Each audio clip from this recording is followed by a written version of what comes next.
Fala galera, tudo tranquilão? Mais uma dica do Vitão. E agora galera, papinho que todo mundo, principalmente da medicina, curte pra caramba, né? Um bocado de fisiologia. A última dica foi sobre, né, planta, outro papo, né? Agora a galera vai curtir pra caramba. Gente, é o seguinte, vou tentar em 5 minutinhos no máximo dar uma resumida, tá, na fisiologia aqui do nosso queridíssimo néfron, beleza? Isso aí é papo para uma aula inteira, galera. Vou tentar assim, ser o mais direto ao ponto. E aí a gente vai fazer 7 questões que eu vou estar falando aqui para vocês, beleza? Tem muito papo que varia daqui. Por exemplo, hoje eu não vou falar de diabetes mellitus, porque eu poderia estar falando, mas assim, é papo para mais uma aula, ok? Então assim, eu vou até dar uma comentada na diabetes insípidos, botei a questãozinha aí da UERJ, beleza? Mas eu vou, né, obviamente, para que a aula seja um pouco mais rápida, um pouco mais dinâmica, tá? Direcionar alguns assuntos aqui que caem o tempo todo no vestibular. Beleza? Então, galera, a gente está falando do nosso queridíssimo néfron. Tentei desenhar aqui um néfron mais próximo possível, ok?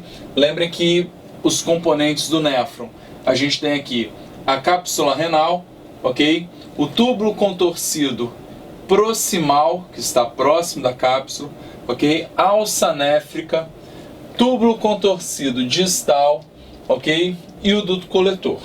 Tranquilo? Lembra o seguinte, pensando já, iniciando o papo da fisiologia.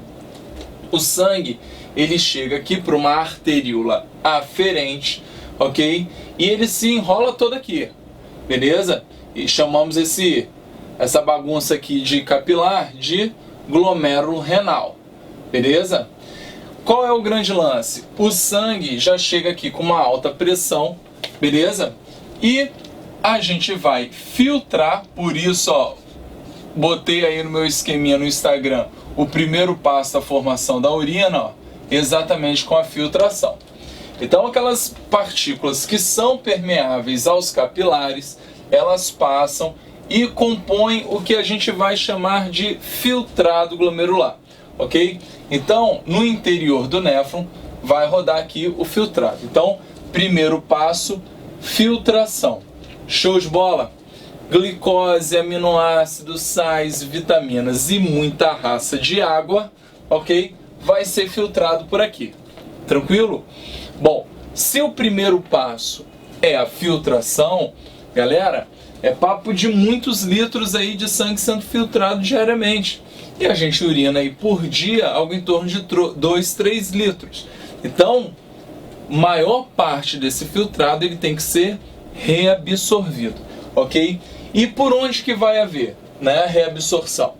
Túbulo contorcido proximal, ok?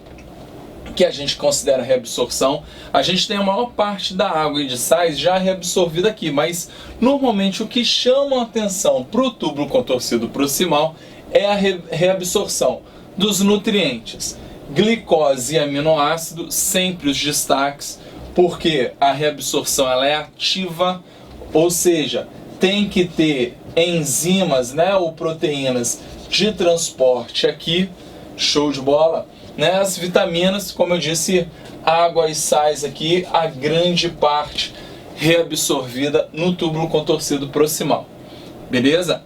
Agora, seguindo agora a alça néfrica, ok? Repare que eu dividi em terços, ok? Terço descendente, a alça propriamente dita e a alça ascendente, ok? Galera, em relação à alça néfrica, né, a gente ainda vai ter muita reabsorção de sais, tá? E consequentemente água. Esse balanço, principalmente de sódio, cloretos, ok? Fala-se bastante em termos de questões de prova, beleza? Como assim, Vitão? A aldosterona é um excelente exemplo de como estimular a reabsorção de sais e, consequentemente, a nossa queridíssima água por osmose, ok? Lembrem que a água ela vai ser reabsorvida sempre por osmose, tá? Sempre não, desculpa. Na maioria das vezes, vamos colocar assim, né? Falar sempre assim é muito complicado. Show? Então, galera, a alça néfrica fica responsável por relacionarmos a reabsorção de água e de sais, beleza? A influência, tá, de hormônios como a aldosterona também vai ser destacado em outras aulas, tranquilo? Hoje eu vou ficar mais na conta aqui do ADH. Enfim, seguimos o fluxo, ok? Chegamos no distal. Galera, o distal, normalmente vocês vão ver aí nas questões, relacionam muito a questão do H+, e de outros íons, né? Na verdade a gente usa o termo secreção. Aqui na alça néfrica, eu até botei no esquema do Instagram, a gente também tem a secreção de ureia, que é o sentido oposto, ok? Normalmente a gente relaciona, né, a reabsorção, que é a saída, né, de qualquer soluto aqui ou do solvente, no caso da água, do nosso tubo para o sangue, beleza? Repare que aí no esquema no Instagram botei o sangue vermelhinho, depois ele já ficando azulzinho, beleza? Representando, né, o sangue já com as secreções, beleza? Tranquilo? Com os excretas. Então, galera, qual é o papo? Secreção é um papo muito complexo para vestibular. Então eu botei lá a observação que por mais que role reabsorção de ureia na alça, no distal também, mas no distal a gente tem um controle do pH muito relacionado ao H+, que também rola no proximal. Então já é um papo que foge muito à normalidade do vestibular. Vocês vão ver nas questões que tem esse papo, mas normalmente resolvido de outra forma, tá? Mas eu não chamaria atenção, principalmente para esse, né, resuminho que a gente está colocando aqui. No duto coletor, ok? Esse cara, sim, esse é o mais famoso dos hormônios, pensando em regulação, principalmente aí, né, da urina, se o cara está desidratado ou não está desidratado. Esse papo é classicão de vestibular e merece um pouquinho mais de atenção. Lembrem que o ADH, ele é produzido no hipotálamo, ok? O que é o centro da sede, ok? E ele é secretado pela neurohipófise. Então, ADH, quem produz, né, hipotálamo, quem joga para fora, quem secreta é a neurohipófise, ok? E como que o ADH ele trabalha, galera? Nas células da parede, do epitélio aqui dos tubos renais, principalmente do duto coletor, ele vai estimular a migração de enzimas, né, proteínas de transporte, aqui para a superfície, ok? Chamamos essas proteínas de aquaporinas, ok? Então, galera, num quadro de desidratação, muita diarreia, muito vômito, ou simplesmente nada de água, né, disponível para o indivíduo, ok? A pressão osmótica do sangue, ela aumenta muito. Esse é o sinal para o hipotálamo falar, pô, tem algo de errado. E aí o ADH começa a ser produzido e secretado, liberado lá no sangue, e chega aos néfrons com um sinal de que, galera, preciso reabsorver mais água do que o normal. E quando reabsorve, né, mais água, o que acontece? Urina menos. Tranquilo? Então, vamos lá, só para recapitular. Menor, né, a disponibilidade de água, diarreia, vômito, quadro de desidratação no geral, produzo mais ADH e reabsorvo mais, vou urinar menos, beleza? Então, galera, esse é o papo do ADH que a gente vai ver nas questõezinhas. E aqui no final do duto coletor está saindo a urina, né, maior porcentagem de água, dos excretas nitrogenados, destaque para a ureia, no nosso caso, dos mamíferos, ok? Tem amônia? Tem amônia. Tem sais? Tem sais. Mas aí a gente já tem menores quantidades, a gente não coloca, né, como os principais. Beleza, galera? Então, assim, um apanhado bem rapidinho, né, do nosso néfron, beleza? Para a gente começar a fazer as questões. A minha ideia é provar para vocês que com o meu esqueminha no Instagram, mais esse breve resumo, vocês vão resolver qualquer uma das questões que eu coloquei aí na provinha para vocês, né? Na listinha de vocês, ok? Então vamos lá. Questão 1, Enem 2016. Portadores de diabetes insípidos reclamam da confusão feita pelos profissionais da saúde quanto aos dois tipos de diabetes, mellitus e insípidos. Enquanto o primeiro tipo está associado aos níveis ou à ação da insulina, o segundo não está ligado à deficiência desse hormônio. O diabetes insípidos é caracterizado por um distúrbio na produção ou no funcionamento do hormônio antidiurético, na sigla em inglês ADH, secretado pela neurohipófise para controlar a reabsorção de água pelos túbulos renais. Tendo em vista o papel funcional do ADH, qual é um sintoma clássico de um paciente acometido por diabetes insípidos? Galera, diabetes insípidos então está relacionado ao ADH. Vou fazer a questão da UERJ que fala dos tipos de diabetes insípidos daqui a pouquinho. Mas, de maneira geral, se o cara está falando que tem diabetes insípidos, problema com ADH. Se tem problema com ADH, reabsorve menos água. E se reabsorve menos água, vai urinar mais. Show de bola? Então ficou letra E. Ele vai ter um quadro aí de desidratação. Show de bola? Então ficou letra E. 2. Enem 2015. Durante uma expedição, um grupo de estudantes perdeu seu guia. Ao longo do dia em que esse grupo estava perdido, sem água e debaixo de sol, os estudantes passaram a sentir cada vez mais sede. Consequentemente, o sistema excretor desses indivíduos teve um acréscimo em um dos seus processos funcionais.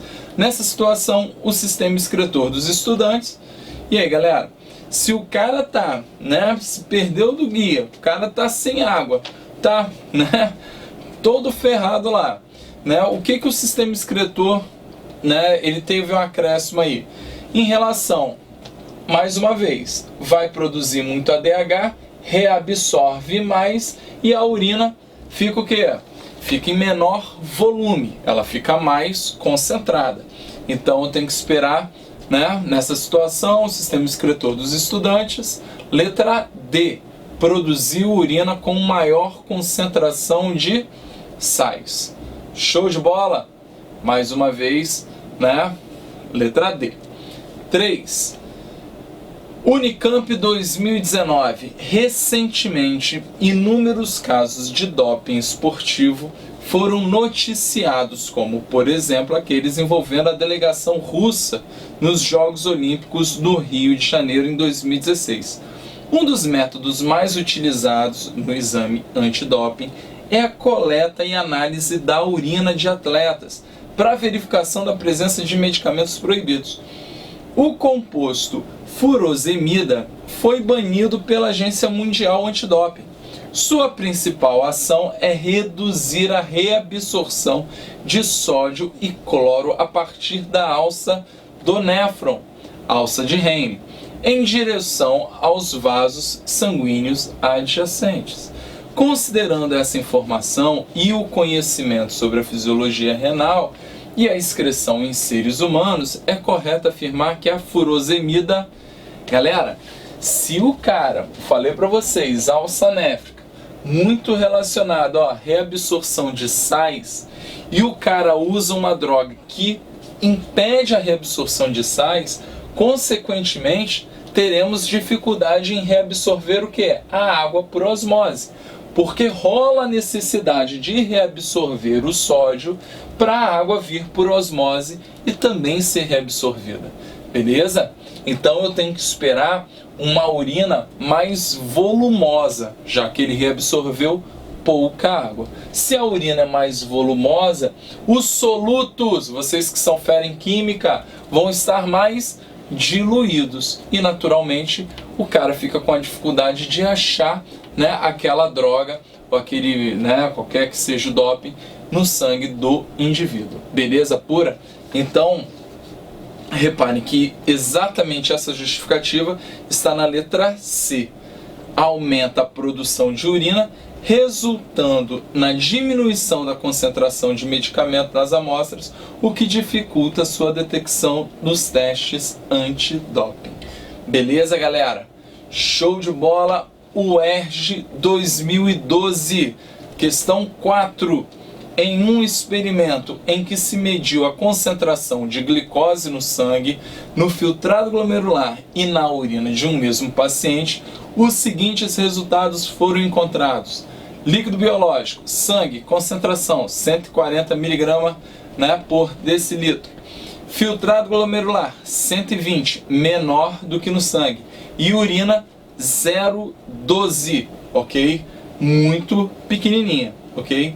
Estes resultados mostram que as células epiteliais dos túbulos renais do paciente estavam reabsorvendo a glicose pelo mecanismo denominado, galera, já botou aqui diretão, ó, transporte ativo, beleza? Ele está falando para vocês que no interior, tá, do filtrado tá 120 e no epitélio tá 140, passar soluto do menos positivo para o mais positivo, eu só consigo fazer isso por transporte ativo. Uso de enzima de transporte e uso de energia. Não tem jeito. Então, falou em glicose, falou em aminoácido, a reabsorção ela é ativa. Gravem isso, vai ser muito importante para as aulas de diabetes mellitus. Beleza? Próxima questão, questão 5, ok? Uma questão da UEL 2011, galera. Uma questão já bem mais do que, conteúdo disso. O cara deu um esquema e, meu irmão, disse, se vira aí com esquema. Então vamos lá. A figura a seguir representa a estrutura renal de um néfron de mamífero. Os números indicam os processos básicos que ocorrem para a formação da urina. Galera, botou aí o desenho. Repare que no 1 ele está caracterizando o quê? A cápsula renal, a antiga cápsula de Bowman, ok? Onde há filtração, beleza? Então nessa brincadeira eu já eliminaria a D e a E, tá? Na segunda, mais próximo à cápsula de Bowman, ele está relacionando o quê? O túbulo contorcido proximal. E aí ele botou nas opções ou secreção ativa de íon, reabsorção ativa de sais e glicose, tanto na B quanto na C. Na C ele botou só reabsorção de água, passiva de água, Pode sair essa aí.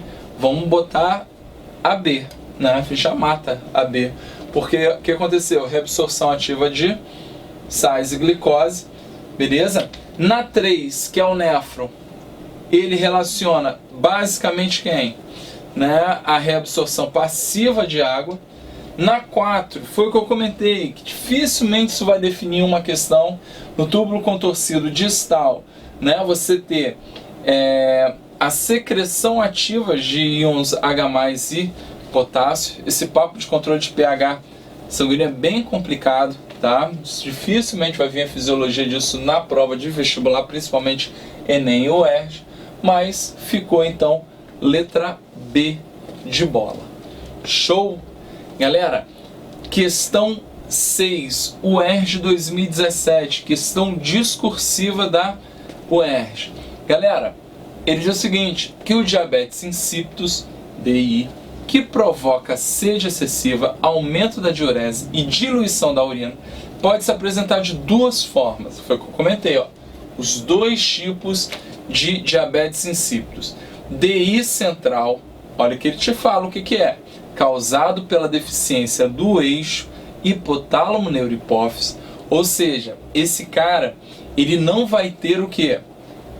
ADH, porém, ele não tem comprometimento das células do néfron, diferentemente do DI nefrogênico, decorrente de problemas nos néfrons, ok? Então, galera, lembrem que as células, elas possuem receptores, ok? Dos hormônios. Isso quer dizer o quê? Estou colocando aqui só para trabalhar a ideia. Se você tem diabetes né, insípidos. Central, ou seja, não produz o ADH, mas a sua proteína tá ok, se você injetar, né, o hormônio, vai funcionar de boa, ok? Agora, se você tem um problema no receptor, filhão, tu pode taxar ADH com força no sangue, qualquer lugar que você quiser, não vai funcionar, porque você não tem quem reconheça esse hormônio. Então tá aí a diferença, ok? E isso vai te ajudar a resolver a questão, tá? Então, para a realização de um exame, 3 indivíduos, um saudável e 2 pacientes com DI, foram submetidos à privação de água por algumas horas. Em certo momento, com a osmolaridade do sangue elevada, os pacientes com DI receberam injeção de um medicamento análogo ao hormônio antidiurético, ADH. Analisou-se o volume de urina em função do aumento da osmolaridade do sangue dos indivíduos, antes e depois da adição do medicamento. Observou-se os seguintes gráficos aí, o seguinte gráfico. Então ele deu um gráfico aí, repare que são, né, na verdade você tem o rapaz aí, uma curva, né, que está descendo logo, que é o do paciente saudável, e você tem uma retinha aí que cai logo no final, mais escurinha, paciente 1, e a que segue reto, que é o paciente 2, beleza? Então, galera, leitura imediata da informação que o cara está te dando. O cara, né, o paciente 1, após a administração do medicamento, o volume de urina começou a diminuir. Por quê? Porque funcionou o ADH. O outro que continuou reto quer dizer que ele não respondeu à administração do medicamento. Então vamos lá. Explique a redução do volume de urina em função da osmolaridade sanguínea do indivíduo saudável. Então esquece, né, a diabetes agora. Ele falou em relação ao indivíduo saudável, ok? Voltando ao papo das anteriores. Estou com restrição de água, diarreia ou vômito, o que for. O que acontece? Concentração do sangue, né? A pressão osmótica do sangue, ela aumenta. E no que aumenta, isso é o alerta lá para o hipotálamo, né, a começar a produzir ADH. E naturalmente, o que acontece? Maior reabsorção, diminui o volume de água, ok? De urina, desculpa. Show de bola? Em seguida, identifique o paciente que representa DI central. Então, DI central foi aquele papo. É o maluco que não produz ADH, mas não tem problema no receptor. Após a administração, começou a funcionar de boaça. Estou falando de quem? Estou falando do paciente 1, já que após a administração do medicamento, houve, né, a diminuição do volume da urina. E aí, galera, na questão 7, para fechar, FUVEST 2013, logo após a realização de provas esportivas, parte da rotina dos atletas inclui a ingestão de água e de bebidas isotônicas. Também é feita a coleta da urina para exames antidoping, em que são detectados medicamentos e drogas, eventualmente ingeridos, né, que o corpo descarta. As bebidas isotônicas contêm água, glicose e sais minerais, apresentando concentração iônica semelhante à encontrada no sangue humano. No esquema abaixo, os números de 1 a 4 indicam processos que ocorrem em um néfron do rim humano. Então ele botou um néfron aí, né, bem parecido com o meu mais ou menos, né? Mas enfim, não vamos criar polêmica. E ele botou o que está acontecendo em cada um dos números. 1, filtração. 2, reabsorção ativa. 3, reabsorção passiva. E 4, mais uma vez, o papo da secreção tubular de íons H+, e K+, ou seja, sentido oposto do sangue para o túbulo, né, renal, ok? Então vamos lá. Quais números aí indicam processo pelo quais passa água? Galera, passa água, eu tenho que pensar na filtração, tá passando bastante água, ok? E a gente reabsorve água, mas lembrando que a reabsorção de água, na maioria das vezes, por osmose, então é passiva, e aí a gente coloca aí na conta o número 3, então ficou 1 e 3, beleza? Na B, quais números aí que vão indicar o processo pelos quais passam as substâncias dissolvidas detectáveis no exame antidoping. Galera, se eu estou pensando em algo que vai ser detectado no antidoping, ele tem que cair aqui, na urina, ok? Então, ou ele foi imediatamente filtrado e não foi reabsorvido, ok? Ou ele pode ter sido o quê? Secretado, que foi o que ele botou aí no número 4, beleza? Então a resposta 1 e 4. Show? E na C, após uma corrida, um atleta em boas condições de saúde eliminou muito suor e muita urina e depois ingeriu bebida isotônica.